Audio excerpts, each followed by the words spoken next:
Good evening. Oh, let's get started. So, next chapter, I'm going to divide up the next year into at least two chapters. So, because I want to go, I've been going full speed ahead, and then once in a while, I mean, it's similar to real life. Real life, sometimes the year just seems to drag on, and other years, it's like, whoa, it's already September. Where did the year go? So, I wanted to mix things up once in a while like this. So, um, gonna make sure I got everything.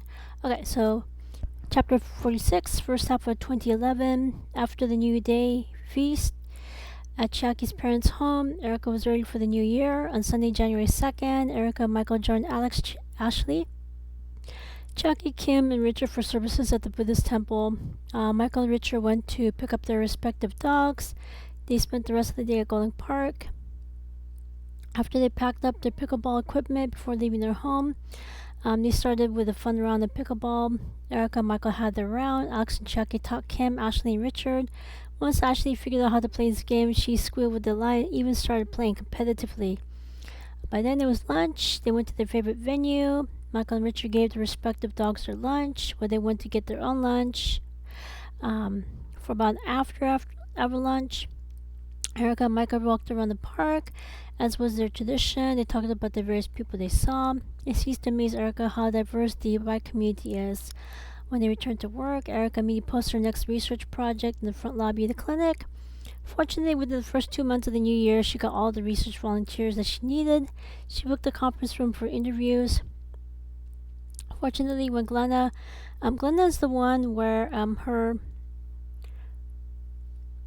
when her grandmother was in the family way with Glenna's mom. Glenna's grandmother took a medicine called DES. Of course, today, we know when you're in the family way, you have to be really careful. But back then, 1940s, 1950s, 60s, people didn't question what doctors had to say. And unfortunately, there's a lot of complications. So that's the backstory with Glenna. Glenna felt a little bit better. She booked a flight with her husband to participate in her research. Glenna also used this opportunity to talk to clinic, adaptive fitness center, and studio to update their logo. She's a graphic design. She has a certificate in graphic design. Also, Erica used this opportunity to talk to her husband about his knowledge about how women's emotional pain is interconnected with their physical pain, and how his career as a marriage, family, child counselor can help women who are experiencing endometriosis. Also, Glenda used this opportunity to reconnect with her sister-in-law, Maria. Maria is the one who works at the studio. Plus, Erica used this opportunity to get an update on Glenda. She said that her son graduated from the university and is working with his grandfather's business in Australia with Maria's husband. And yeah. When Erica said that's wonderful, Glenda smiled gently. At the studio, she asked Lucas what she can do to get her play ready for the big screen. By this time, she perfected Richard Marx's song, so he gave her the next song to perform. Starship's Nothing's Gonna Stop Us Now. So if I remember, I'm gonna link that song in the description box below. Once she perfected her piano playing, she played on the grand piano at home. Michael also knew the song, so while she played the piano, he sang along. She resumed organizing the clinic's endometriosis support group. She wondered how she could incorporate being a patient with her play. Although she had surgery, she will forever be considered an endometriosis patient for the rest of her medical record. Around this time, Lucas's daughter brought her new baby to the studio from time to time. She's the one who had the baby in Japan, and when they had Peter's celebration of life as parents play, she saw his baby photos on the wall. Lucas's first grandbaby was a spitting image of his late great uncle. Lucas saw Erica's facial expression. He told her that everyone else noticed it as well. And his name is Aidan Peter Grant. It suited him. During the weekend, Erica helped Devin take care of the community garden. She also saw Michael's father from time to time working on the Zen Japanese-inspired garden on the property. She was in awe how quickly he worked, yet the garden looked better with each tweak that he added. On her next birthday, they went to Costco to renew the membership, paid for the auto, home, and pet insurance. She noticed that prescription glasses were getting slightly blurry, so she made an appointment with the clinic's acupuncturist, asked what she could do to help either keep her nearsightedness the same or improve it. Unfortunately, Shannon knew exactly what to do, added the treatment to her eyes as well. Erica made certain to only wear glasses when she was driving. Outside, she wore sunglasses outside. At first, it was a challenge to play pickleball without glasses. However, this forced her to relax and focus on the movement of the ball. And she did the same thing with fishing to protect her eyes from the sun. She wore sunglasses at the clinic. She worked on the computer without the glasses. After a while, she was able to relax and see the screen clearly. At the studio, she took her glasses off for her next dance and piano lesson. In addition to relaxing, she relied more on memory as she went through each lesson. The best thing was at home, she took her glasses off to watch television. Michael immediately said that she looks more attractive. She smiled gently. She also made sure to take her glasses off to the garden to protect her eyesight from the sun. Again, she wore sunglasses. Next time she had an eye doctor appointment, she was relieved that prescription remained the same. Results may vary, of course, because I don't want anybody to look at this and like, oh, this is what I need to do. Like, no. This is not meant to be substitute for medical advice. So, at the same time, she saw that Michael was lucky. He has perfect 20/20 vision. No, he doesn't have any physical health problem issues. Part of it could be because he's mixed race. However, Maria from the studio, she's part Irish, part Cuban with endometriosis, so it could just be luck that Michael is healthy. However, she made a mental note to not take that for granted. While she researched the LGBTQ plus community, its attitudes for sexual health education, she learned that they are higher risk of getting STIs, as well as mental health issues related to being accepted by the broader community. They're also a higher risk of eating disorders and alcohol drug abuse. So she made a mental note to stay on top of Michael's mental health as well. In addition, she took a day off from the clinic and the studio to drive down to the South Bay. At both of her alma maters, she went to their financial aid office, advertised her scholarships. When she saw that the public university also offers an advanced degree in digital media, she asked whether or not she could offer scholarship in that major as well as public health. They said that she could. She offered both scholarships for the campus. On the way back to San Francisco, she stopped by her former landlord's property, gave him a big box of Hickory Farms and a thank you. And her thanks. The first couple of weeks of March were uneventful. Erica started coding her data for Malaysia's research project. Also, she was getting the hang of her dance therapy, music therapy. Then Friday, March 10th happened. In the United States, it was still Thursday, March 10th. Erica and Michael were making breakfast. Michael turned the television on to international news. When he said OMG, she knew it was the worst news to come from Japan. Michael quickly pulled a World Atlas book that Erica brought from her father's old home. They saw exactly where the epicenter was, her paternal grandmother's hometown. Based on the video, she surmised that most of the people did survive the actual earthquake. However, with its tsunami waves more than 30 feet above sea level, it was obvious that the fatality rate will be extremely high. She toughed it out by turning off her feelings in time to go to work. However, that evening, she had fallen ill. Michael asked Alex to help get her to the emergency room.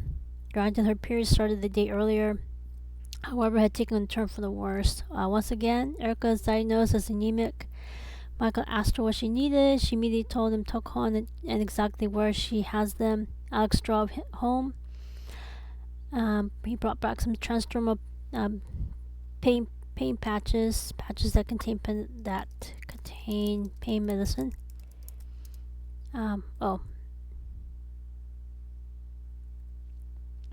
Erica refused the pain medicine from the emergency room, knowing that it has severe side effects, including addiction. After he helped her apply them, she only consented to getting iron supplements intravenously. Several hours later, her condition finally stabilized, and Alex drove them home.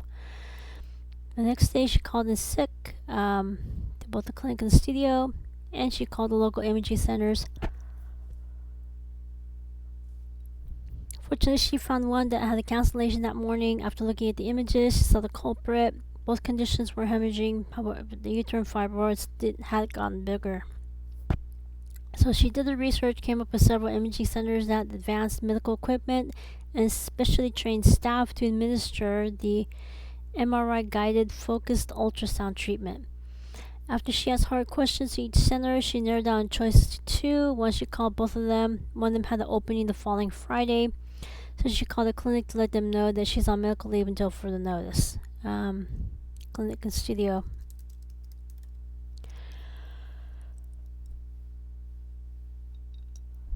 She spent that weekend and the following week preparing for the procedure and the following week preparing for the procedure. She called Shannon to schedule some acupuncture appointments, contacted Michael to book a massage therapy appointment with the other therapist. He took her to those. At home, Michael's mother stopped by to help with cooking and other housework. Ashley, Kim, Richard took turns helping Michael's mom take care of Kamali, their dog. On Friday, Michael drove her to the imaging center. She checked her in. He went to the local cafe to have some breakfast. After breakfast, he went back to the center with a local newspaper, stayed in the waiting room. Around lunchtime, the procedure was over. She was sent to the recovery room. After making certain everything went all right, he went to the local restaurant to have lunch. After lunch, he went back to the recovery room. Once the doctor was certain that she's stable, he ordered the discharge papers, scheduled her next appointment in 2 weeks. After they stopped by the clinic to get some more Tocol, she used up all the ones she had while she was at the emergency room. Michael took her home. She spent the next 2 weeks recovering at home. At this time, she called the clinic and studio, let them know when she'll return to work. At this time, Ashley, Kim, and Richard helped Michael take care of Kamali.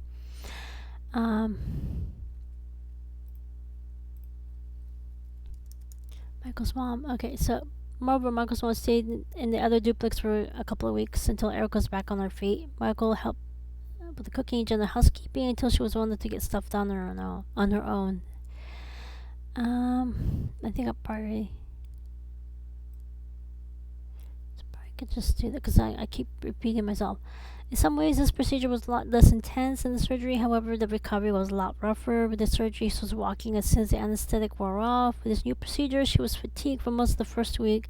She slept between meals. When she was awake, she couldn't help but to wonder whether she could have done this, this procedure first and postponed the surgery until later. She made a mental note to talk to the staff about this when she returns. Since her fatigue was overwhelming at times, she opted to stay downstairs. She could not afford to fall down the stairs while she's recovering. She also made a mental note to get some gifts for Alex, Richard, and Michael's mother for the inconvenience. 2 weeks after the procedure, Michael drove her back to the imaging clinic. After talking with the doctor, going over the MRI images, she was released to full duty with one more follow-up appointment in 6 months. So that's going to be in September. At this time, she and Michael talked it over, decided to have a vacation in Central California. 3 years prior, they had to cancel their trip to Big Sur due to wildfires. So they tentatively scheduled a vacation in Big Sur with Redwood National Park as a backup just in case they have to reschedule the trip again. On their way home, they stopped by the studio to pick up some DVDs, including a documentary about the history of Japanese people in Hawaii. That evening, after dinner, Michael popped the DVD into the player. They watched the documentary. Erica was in awe how similar and different the Japanese-Hawaiian experience was compared with the Japanese-American one on the West Coast. It also gave Erica a deeper appreciation for what Michael's parents, uncles, aunts, grandparents went through before, during, and after the war.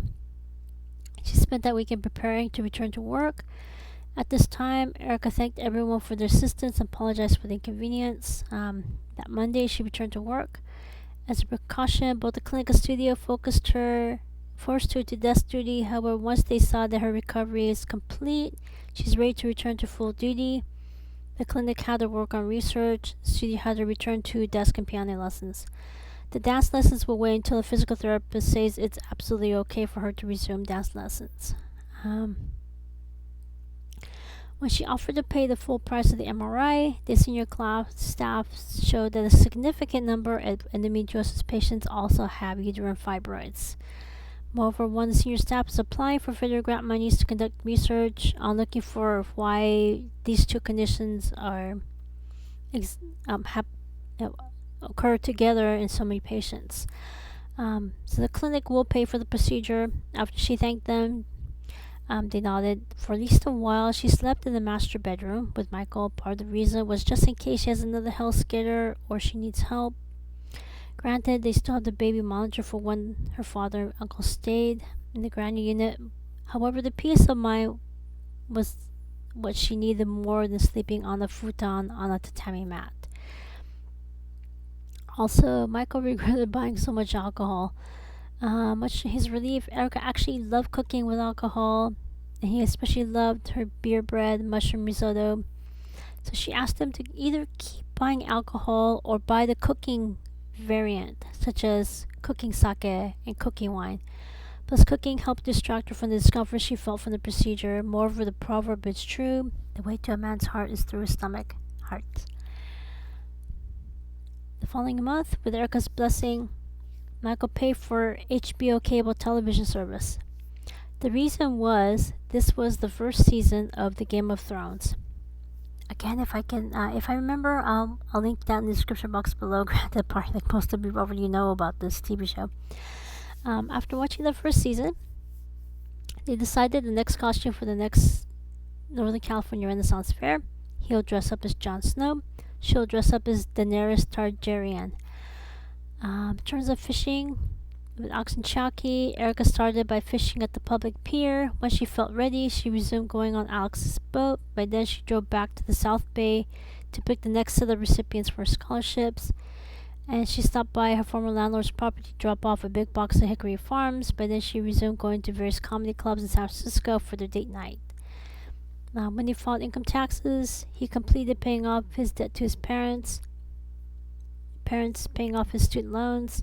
Erica showed him how much was the sale of her father's home. When he saw how much she has left to wire her uncle, he saw that both of them together will get that paid off in November. She was thrilled. They'll be debt free by the end of the year. By Memorial Day weekend, Erica felt a lot better after she got the blessing of one of the senior physical therapists. She hired Chiaki's to be her personal trainer, started strength training, and since she started with her abs and her core, she had a much easier time getting into and out of her bed. Her periods were less painful. By this time it was night. She immediately fell asleep on the pillow. Also, they resumed playing pickleball. She found that she was able to hit the ball with bracket with more power, and so she's able to play better. When she thanked Chucky, she smiled. By this time, they resumed fishing on Alex's boat. She noticed that she was better able to control the fishing rod and reel in the fish on her own without Chucky's help. When she resumed dance therapy, she noticed that she danced better. Even when she had her next set of periods, she didn't have to apologize to the teacher to cancel the next lesson. And when she sat on the piano bench, she sat taller on the bench. Moreover, with less physical pain, her emotional pain also lessened. At this point, she was ready to resume rewriting her play. Also, around this time, Erica resumed giving Michael his daily foot massages. He was relieved that she was feeling much better. She also continued to sleep in the master bedroom as well. On days when she felt a little off, they played chess together. Memorial Day weekend, after getting everyone's blessing, Luke and his extended family joined Alex, Chucky, and the community for a barbecue. Alex could not be more thrilled. She saw baby Aiden as a cousin. That made sense. Lucas is half Japanese. Ashley is Japanese Hawaiian. Same as in previous year, Alex made certain to purchase extra oysters so Erica can enjoy grilled oysters. And Richard brought his homemade linguiça.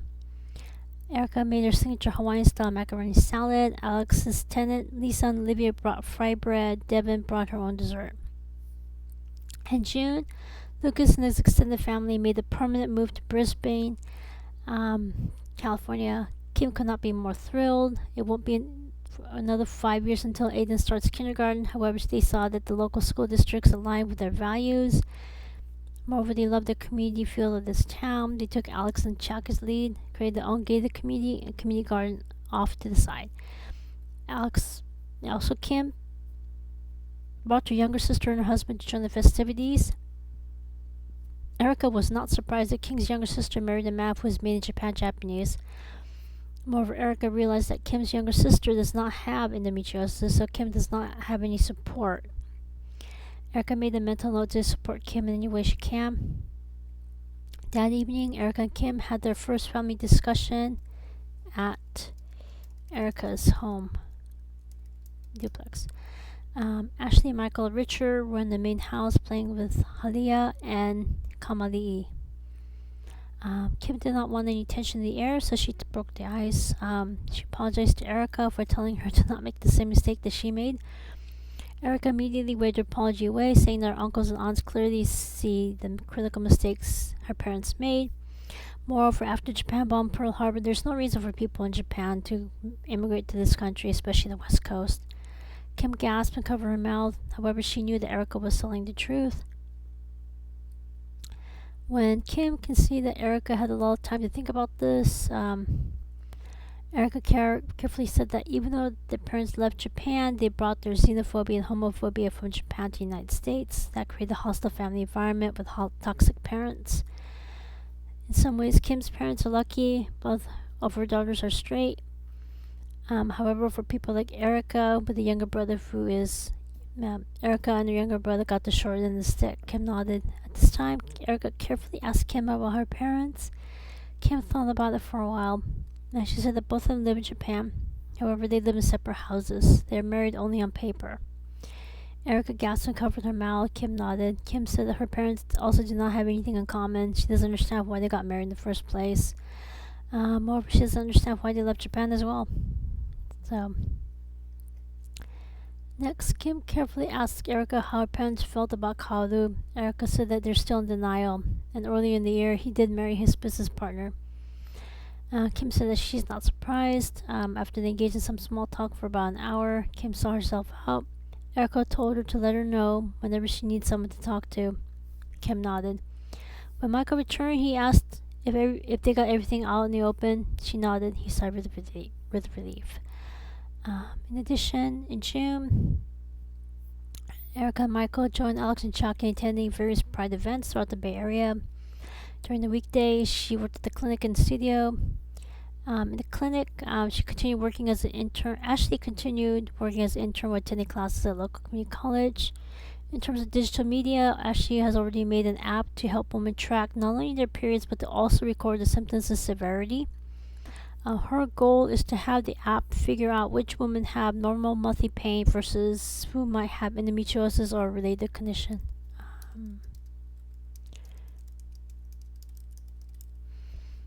Also, Ashley is looking at figuring out who will benefit from prescription medicine, who will experience side effects. Erica was in awe. When Erica talked with Kim and Richard, they told her that Kim's former in-laws already have a trust fund in Ashley's name. They have also told Ashley that she is to use part of that money to pay for college and rent at one of the Murphy family's rental properties. So she does not need to apply for scholarships. Now at the studio, Erica noticed that Tria Satch's son started working as an intern there. During their mid-afternoon break, Erica struck up a conversation with Tria Satch. He said that he grew up in San Francisco.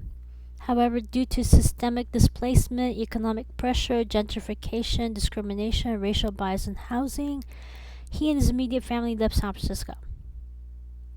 Right now, they live in the suburbs near San Francisco. Moreover, with Trey Satch Jr. being 1/32nd African American, they are not certain how they're going to pay for his son's university education. He cannot put apologies, I can't spell. He cannot put African American on any of his applications. As a result, they decided to have his son go to community college for a couple of years, then they'll have him transfer as a junior and spend 2 years at the university. This is an issue. I know a lot of people, probably most people don't even know that this is an issue in San Francisco, and it is. You can just Google it, and it will give you all that information that you need to know. In the city, county, San Francisco, they are well aware of the situation, and they are continuing to talk about